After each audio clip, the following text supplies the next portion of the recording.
കാണുമ്പോൾ തന്നെ മനസ്സിലായിട്ടുണ്ടാവും. അപ്പോൾ ഇന്നത്തെ നമ്മുടെ മെയിൻ ഡിഷാണ് നമ്മുടെ നെയ്പത്തൽ. അപ്പോൾ എങ്ങനെ ഉണ്ടാക്കുന്നത് നോക്കിയാലോ. സാധാരണയായിട്ട് ഞാൻ ഇത് പുട്ടുപൊടി വെച്ചിട്ടാണ് ഉണ്ടാക്കുന്നത്. അജ്മീർ പുട്ടുപൊടിയാണ് എടുത്തേക്കുന്നത്. അതിലൂടെ ഇച്ചിരി ഉപ്പ് ചേർത്ത് നന്നായിട്ട് മിക്സ് ചെയ്ത് തിളച്ച വെള്ളം, കുറച്ച് ആവശ്യത്തിലധികം തിളച്ച വെള്ളം ഒഴിച്ചിട്ട് അപ്പോൾ തന്നെ മിക്സ് ചെയ്യത്തില്ല. നമ്മളൊരു സാധനത്തിൽ ഉണ്ടാക്കുമ്പോൾ വെള്ളം ഒഴിച്ച് അപ്പോൾ തന്നെ മിക്സ് ചെയ്യാൻ പാടില്ല. അത് കുറച്ച് നേരം ഒന്ന് എന്താണ് സോഫ്റ്റ് ആവാൻ വേണ്ടി വെച്ചിട്ട് വേണം മിക്സ് ചെയ്യാൻ. അപ്പോൾ അത് സോഫ്റ്റായി മാവൊക്കെ തണുത്തതിന് ശേഷം നമ്മൾ ജീരകം ഉണ്ടല്ലോ അതിട്ട് നന്നായിട്ട് മിക്സ് ചെയ്ത് അത് ഈ പരുവത്തിൽ കിട്ടും.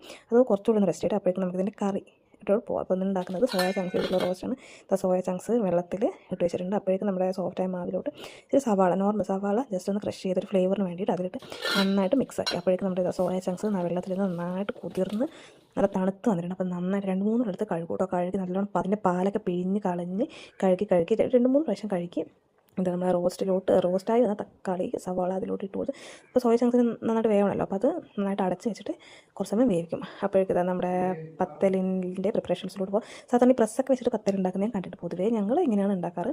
വാഴയിൽ നമ്മുടെ കൈ വെച്ച് പരത്തി ഇതെങ്ങനെ ഇട്ട് കൊടുത്താൽ തന്നെ നന്നായിട്ട് പൊങ്ങി വരും കേട്ടോ. നമ്മൾ മാവ് എത്രത്തോളം സോഫ്റ്റായിരിക്കുന്നു അതിനനുസരിച്ചായിട്ട് നല്ല രീതിയിൽ പൊങ്ങി കിട്ടും.